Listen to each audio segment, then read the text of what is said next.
어, 우리 지난주의 말씀과 이어지는 상황입니다. 명확히 사건이 이어지지 않지만 지금 우리 5월달은 다윗 없는 다윗 시리즈로 이야기를 하고 있는데요. 지난주는 요나단에 대해서 말씀을 나눴습니다. 사울이 다윗에 대한 열등감을 느끼고 그에게 죽이려고 할 때 사울은 다윗을 자기와 비교를 했어요. 그래서 열등감을 느껴서 그를 죽이려 했고, 그에 반대해서 요나단은 자기를 다윗과 자기를 된 것이 아니라 다윗을 하나님께 두고 보았을 때 아름답더라, 내가 그를 도와야겠다 했었던 이야기가 있었습니다.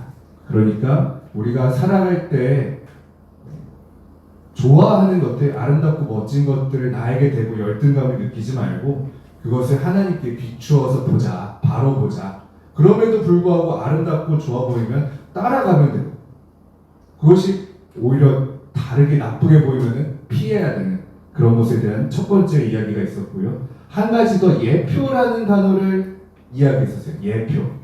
구약의 예수님의 모습이 직접적으로 언급되진 않지만 예를 들어서 표현한다. 사울이 다윗을 대할 때 그가 예수님을 하고 생각한다면 필요할 때, 아플 때 다윗을 데리고 왔고, 전쟁이 필요할 때 예수님을 데리고 왔고, 필요할 때는 부려먹었지만 왕권을 주고 싶진 않아 했다. 우리의 모습도 그렇지 않을까? 아프고 힘들 때는 예수님을 찾지만 예수님에게 왕권을 주고 싶지 않은, 내 삶의 주권을 주고 싶지 않은 모습이 우리의 모습이 아닐까? 요나단은 그에 반해서 자기가 왕이 되실 예수님에 대한 모습을 알면서도 그 예수님을 쫓아서 무작정 달려가는 것보다 예수님처럼 자신이 필요한 곳에, 힘든 곳에 머물러가는 삶을 살았다. 우리가 무작정 예수님만 따라가는 것이 전부가 아니라 예수님처럼 살아야 되지 않을까 라는 것이 지난주, 배터리가 없는데 지난주 말씀이었습니다. 오늘은 압살롬에 대해서 나눌 건데요. 압살롬이 혹시 누군지 아십니까? 다윗의 아들 중에 한 명입니다. 어느덧 그 힘든 시절이 지나고 다윗의 아들 압살롬이 왕이 되었습니다. 오늘 이야기는 아주 영화 같은 한 장면이 될 건데요. 잠시 펜을 내려놓으셔도 괜찮습니다. 마지막에 여러분이 적고 싶을 만한 문장을 짚어드릴게요. 지금은 이 이야기를 한번 영화를 보듯이, 우리 성경 속에도 이런 일들이 있어 라고 한번 보셨으면 좋겠어요. 영화로 시작한다면 이 장면부터 시작할 것 같아요. 압살롬이 자신을 지킬 병사들을 준비합니다. 병거와 군인들이요. 그들을 둘러싸고 이제 압살롬이 가서 왕의 궁전 앞을 점거합니다. 다윗 왕이 그 성에 있는데 그 앞에 진치고 서서 그에게 찾아가는 모든 사람들을 다 검열합니다. 어디 출신이냐? 누구를 만나러 왔느냐? 왜 왔느냐? 그럼 대답합니다. 저는 어디 사람인데 다윗 왕께 중요한 재판을 받으러 왔습니다. 왕한테 직접 찾아오려고 하는 일들이라면 보통 일은 아닐 거예요. 아주 심각한 일이겠죠. 그런데 압살롬이 이야기합니다. 다윗 왕이 너의 재판을 책임질 재판관을 세우지 않았다. 어떻게 그렇게 이야기했을지는 모르겠지만 이전에 너가 어느 지파 사람이냐라고 물었던 것을 보면 아마 이걸 겁니다. 너네 지파만 다윗 왕이 임명하지 않았을 것이다. 아는 것 같다. 그러니까 네 지파는 재판받을 사람이 없다. 차별당하고 있다. 그러니 나에게 와서 재판을 받으라. 어떤 사람이 오든 간에 다윗 왕과 이간질을 시작합니다. 너희 지파는 재판에 왕이 관여하지 않았다라고 하면서요. 그리고 그 재판을 자신에게 맡기라고 이야기합니다. 그런데 그 재판의 내용과 상관없이 압살롬은 일관된 판결을 내리는 것이 보입니다. 이 재판을 요청하는 사람이 가해자인지 피해자인지 정확히 안 나와 있잖아요. 복잡한 사건이라고 하더라도 누군가 잘못했고 누군가 억울한 사람이 있을 것인데 그 재판과 상관없이 압살롬은 똑같이 대합니다.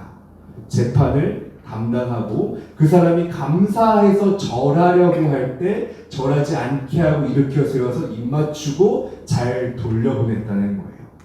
그러니까 이 재판이 정의로운 재판이었다는 게 아니라 누가 찾아오든 간에 왕에게 가까이 올 수 있을 정도의 힘과 능력과 권력이 되는 사람이 있다면 누구든 만나서 그 사람 편에 들어줬다는 겁니다.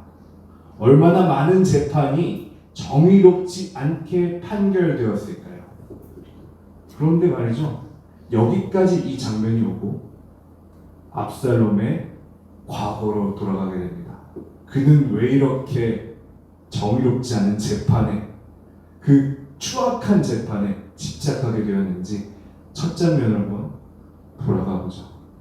압살롬은 다윗의 아들 중에 한 명이었어요.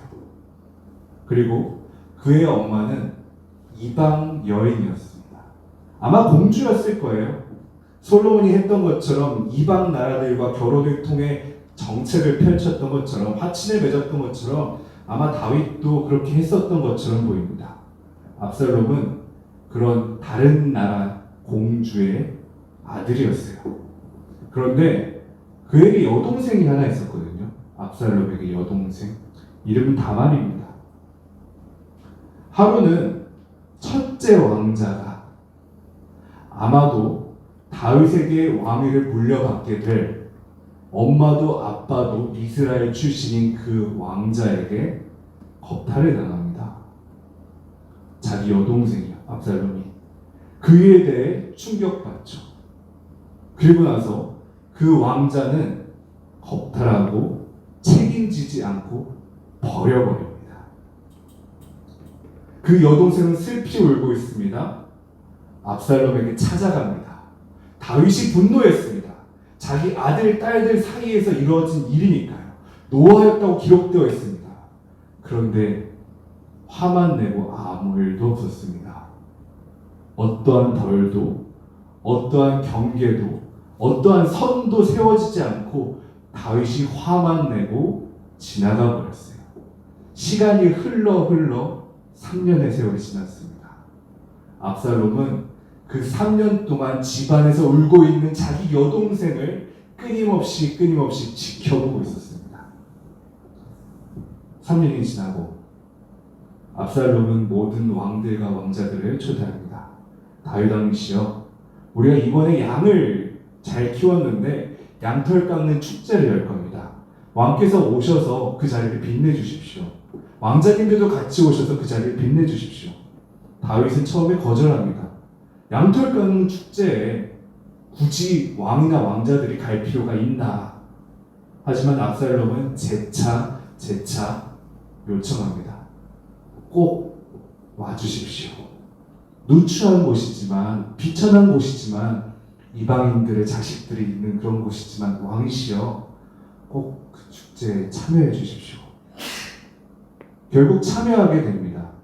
왕자들이 그곳에 참여하게 되었는데 압살롬이 이야기합니다. 이 일은 내가 책임질 테니 내 딸을 더럽힌 그 왕자를 죽여라. 그가 이스라엘의 왕이 될 사람이 맞다. 하지만 내가 책임질 테니 죽여라. 그는 왕이 될 자격이 없다. 그렇게 그는 자기 신하들을 시켜서 자기 여동생을 더럽힌 그를 죽이고 합니다. 그런데요, 이 이후에 어떤 일이 벌어졌을까요? 놀랍게도 다윗은 이 일에 대해서도 아무것도 하지 않았어요. 압살롬은 자기 엄마의 아빠가 살던 그 이방 나라로 도망쳤습니다. 거기서 머물면서 계속 전전긍긍했을 거예요. 아마 3년의 시간은 그가 복수를 다짐하는 그런 순간이었겠죠. 왜 정의롭지 못할지니까 아버지에 대한 질문이었을 거예요. 외침이었을 거예요. 그리고 마침내 칼을 뽑아들고 그의 형을, 이복형을 죽였을 때는 무언가 아빠한테 말하는 외침이었을 거예요. 이렇게 하셨어야 됩니다. 그런데 그렇게 하지 않았죠. 그리고 자신이 그렇게 할 수밖에 어쩔 수 없음을 요청하고 나서 불구하고 두려웠을 거예요. 나도 죄를 지었다. 도망갔습니다. 아빠가 쳐들어오면 어떡하지? 아빠가 나를 잡으러 오면 어떡하지? 아빠가 나를 징징하면 어떡하지? 근데 그 시간 동안 다윗은 또 아무것도 안 해요. 단순히 노하기를 더디했다가 아니라 그냥 아무것도 안 합니다. 시간이 지나고 압살롬이 그렇게 외국에서 이렇게 있을 때 다윗 왕의 밑에 있었던 유능한 장수 요압이라는 사람이 있습니다. 요압이라는 장수가 그 압살롬이 계속 타국에서 그냥 시간만 보내는 것이 너무 안타까운 거예요. 그렇다고 다윗이 그를 싫어하거나 미워하거나 그런 것도 아니라 그냥 시간이 지나가는 거예요. 그래서 요압이 꾀를 씁니다. 지혜로운 여왕에게 한 이야기를 들려줘서 그를 데리고 올 수밖에 없는 상황으로 만들어요. 이야기를 다 듣고 나니까 다윗이 이야기합니다. 이 이야기를 누가 시켰느냐? 요압 장군이 저한테 시켰습니다. 그래, 그의 생각이 어떠하냐? 압살롬 왕자를 되돌려오는 것이 맞는 것 같습니다. 그래, 그렇게 생각하는구나. 그럼 그를 돌아올 수 있도록 해라. 압살롬은 그렇게 다시 이스라엘로 돌아오게 됩니다. 그런데 다윗이 그것뿐만이 아니라 이렇게 이야기합니다. 돌아오되 다시는 나를 못 보게 해라. 다윗은 압살롬을 그냥 무시한 정도가 아니라 철저하게 배제해버렸습니다. 안 보이게 만들었어요. 그리고 그 2년이 지난 후에 압살롬은 분개합니다. 아니, 나를 혼내든지 나를 벌하든지 나한테 싸우든지 무언가를 해줘야 내가 그것에 대해서 맞서 싸우고 부딪히고 뭔가 배워나가고 바꿔나가고 그렇게 할 수가 있을 텐데 아무것도 없이 그냥 계속 침묵하는 거예요. 그래서 압살롬은 화가 났어요. 그래서 요압 장군에게 요청합니다. 요압 장군, 당신이 나를 만나주세요. 요압이 이스라엘로 데려오긴 했지만 다윗 왕과 사이가 안 좋은 걸 알고 있기 때문에 섣불리 만나진 못합니다. 거절해요. 압살롬이 또 요청합니다. 요압 장군, 당신이라도 나를 만나주세요. 또 거절합니다. 세 번째, 압살롬이 신하들을 시켜서 요압 장군의 밭이 있다. 가서 불 지르고 와라. 불을 지릅니다. 요압이 그제서야 압살롬을 만나러 옵니다. 왜 그러느냐? 내가 왕을 만나지 못한 지 2년이나 됐다. 아버지를 만나지 못한 지 2년이나 됐다. 만나게 해달라. 요압은 그의 말을 들어줍니다. 그리고 아무 일도 없던 듯이 압살롬과 다윗은 만나서 화해합니다. 다윗이 그에게 입맞춥니다. 그러고 나서 오늘 일이 일어난 거예요. 압살롬이 그 후에 들어오고 나서 다윗 왕과 화해하고 나서 하하호호 웃으면서 껴안고 볼에 입맞추고 이렇게 하고 난 후에 했던 것은 병사들을 모으는 일이었습니다. 그리고 그 병사들을 통해 왕이 정의롭지 못한 것을 보고 내가 그 정의를 바로 세워야겠다는 생각을 품기 시작했습니다. 그런데 그 정의가 눈앞에 있는 하나하나의 정의가 아니라 거대한 왕이 정의롭지 못함으로 내가 왕이 되어야겠다. 그것을 위해서는 사소한 정의도 무시되는 그런 방법이었습니다. 압살롬은 그렇게 결국 왕이 됩니다. 여기까지 보면은 압살롬은 비극적인 인물이구나.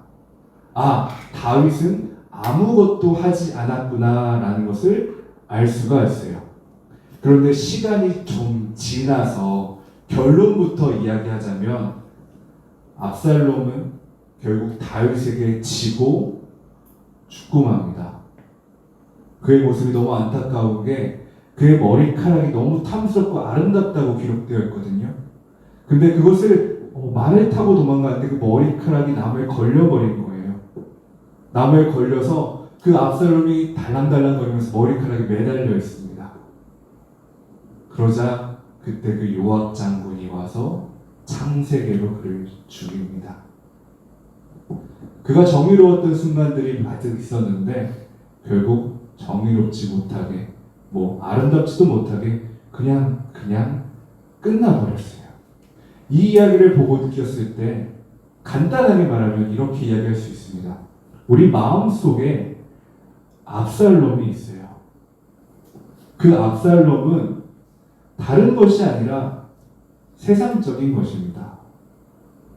우리가 삶 속에서 세상적으로 무언가를 하고 생각하고 말하는데 그것에 대해서 여러분 아무것도 가르쳐 주지 않고 그냥 방치해 두면 그는 세상적인 방법으로 살아갈 겁니다. 마치 부모 없는 고아처럼요. 스승 없는 제자처럼요. 아무것도 배우지 못했기 때문에 그냥 이끌리는 대로 눈에 보이는 대로 닥치는 대로 해치우면서 살아갈 겁니다. 우리 안에 있는 세상적인 모습, 압살롬이 그렇습니다.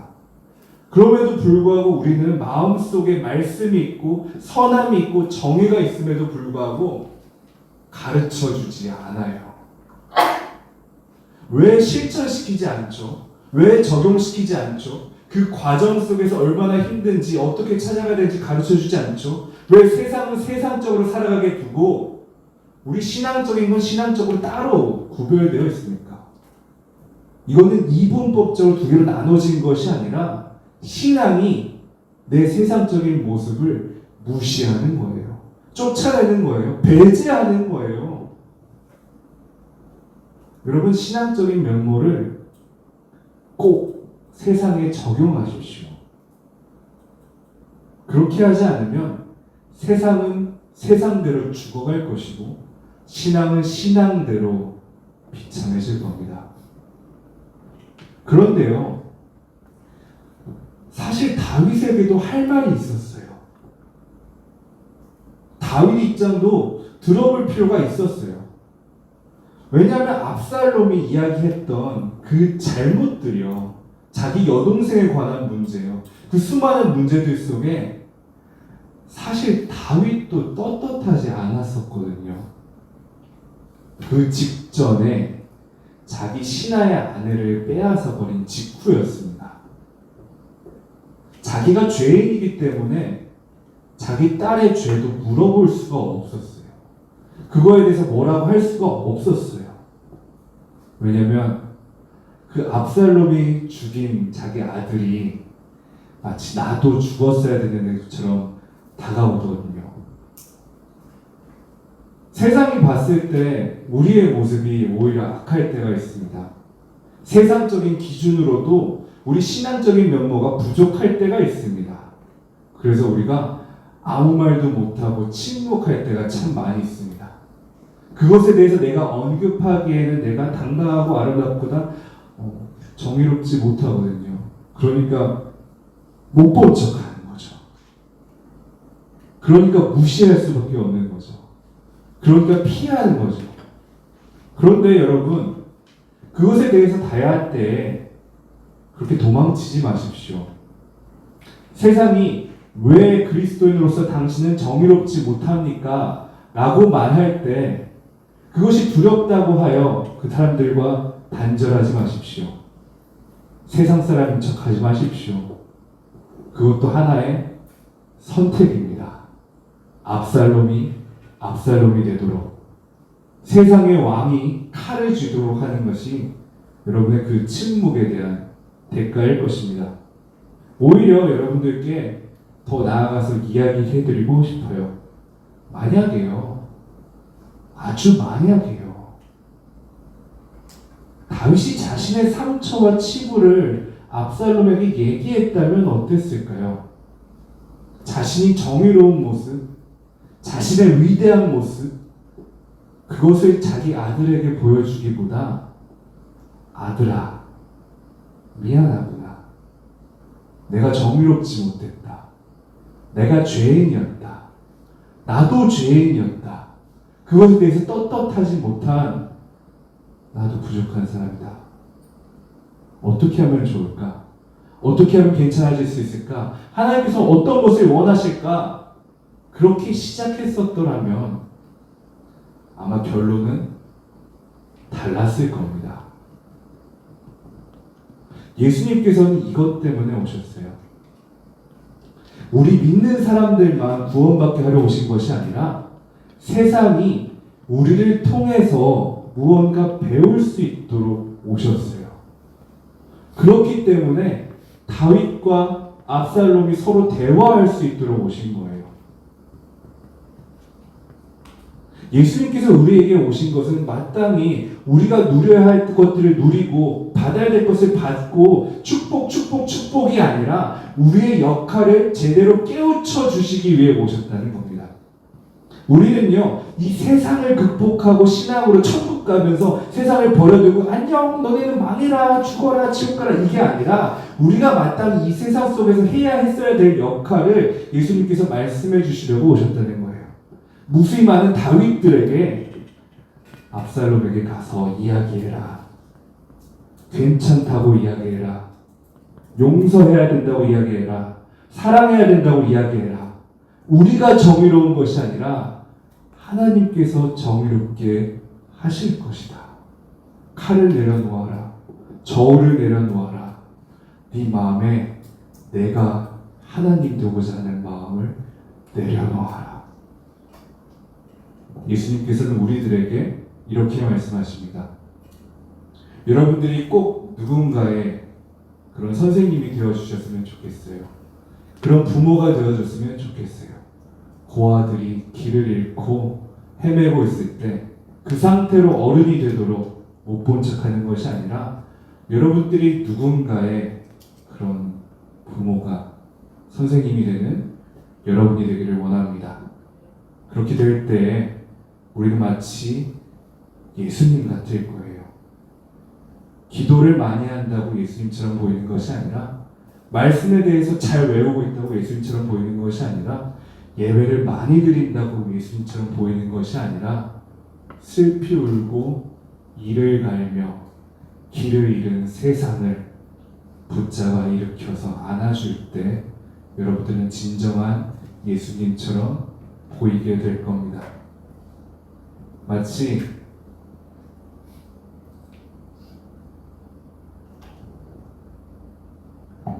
여러분들을 사랑했던 그 무수히 많은 부모님들과 선생님들과 그리고 지금도 여러분들을 사랑하기 위해서 땀과 눈물 흘리는 어른들처럼 또 가족들처럼 되기를 축복합니다.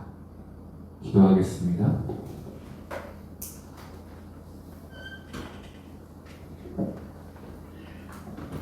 하나님 감사합니다. 오늘도 무수히 많은 곳에서 싸움이 일어납니다. 전쟁이 일어납니다. 서로가 옳다고 이야기합니다. 모두가 옳다고 이야기하는데 아무도 내가 틀릴 수도 있다는 생각은 하지 않습니다. 어떻게 하면 좋을까요?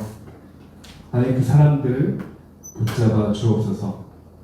들고 있던 칼을 내려놓고 서로 대화할 수 있게 되기를 원합니다. 다른 대화가 아니라 예수님이라면 어떻게 생각하실까? 우리 뜻을 물어보는 것이 아니라 우리 하나님께 맡겨보자.